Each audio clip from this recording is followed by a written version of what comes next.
My dictionary defines health simply as an absence of illness or injury.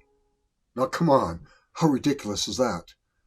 There are zillions of people without a specific illness or any obvious debility who are nonetheless far from any measure of what it means to be truly, fully well.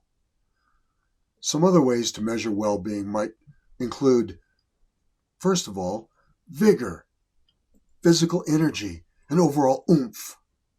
Secondly, having mental clarity, responsiveness, motivation, and a degree of ability to deal with stress.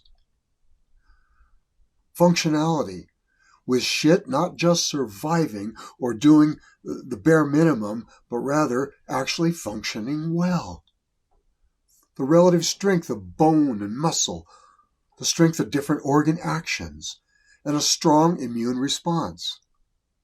The presence of an effective microbiome, that community of bacteria so essential for good digestion. And lastly, finding meaning in one's life, having a sense of purpose, a hope for the future, and feelings of fulfillment. It's also highly inaccurate to think of healing as just the elimination of or the reducing of problematic symptoms.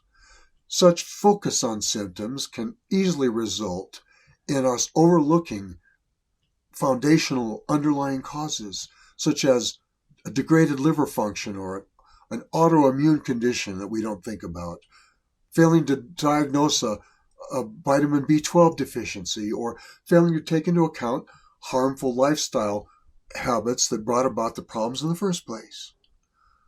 Obviously, someone might have zero symptoms and still have some mighty serious problems.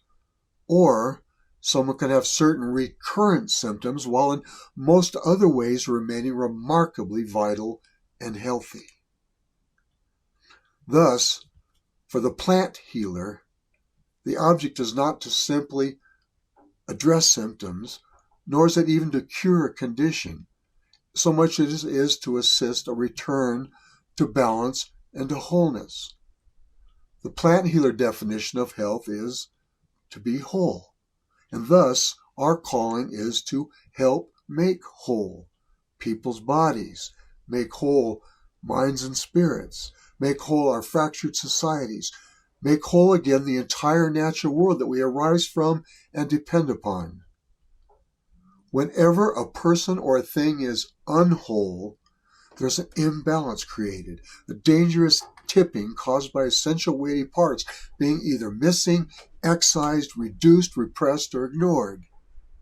When someone is, or even something is out of balance, they do not act out of their true natures, or in the ways that serve their aims and their intentions. Such imbalance can result in neglected needs, as you've seen over and over again in your life.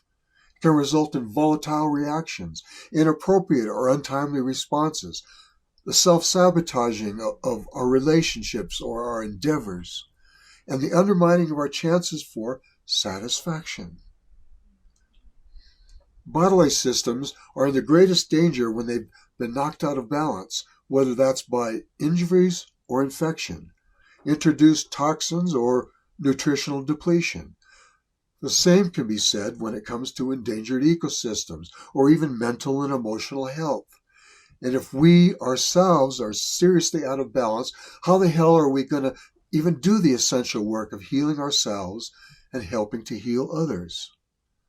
It's going to be crazy hard to run forwards on our purpose paths if we're out of balance without losing our way or even falling on our face. Herbal tonics can have a balancing effect on our energies and bodily systems. Herbal adaptogens, like ashwagandha, for example, can support internal equilibrium. Particular vitamins and minerals can have a dramatic benefit.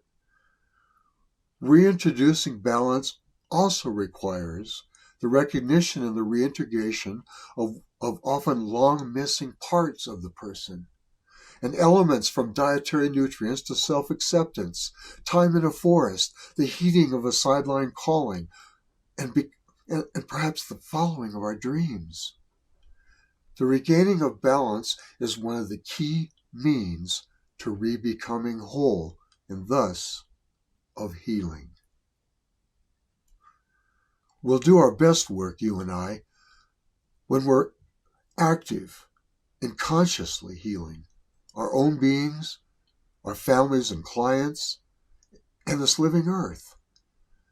We'll do our best when assisting the bodies, the communities, and the land's inherent ability and natural inclination to heal themselves, which is exactly why the supportive actions of plant medicines are so very, very important.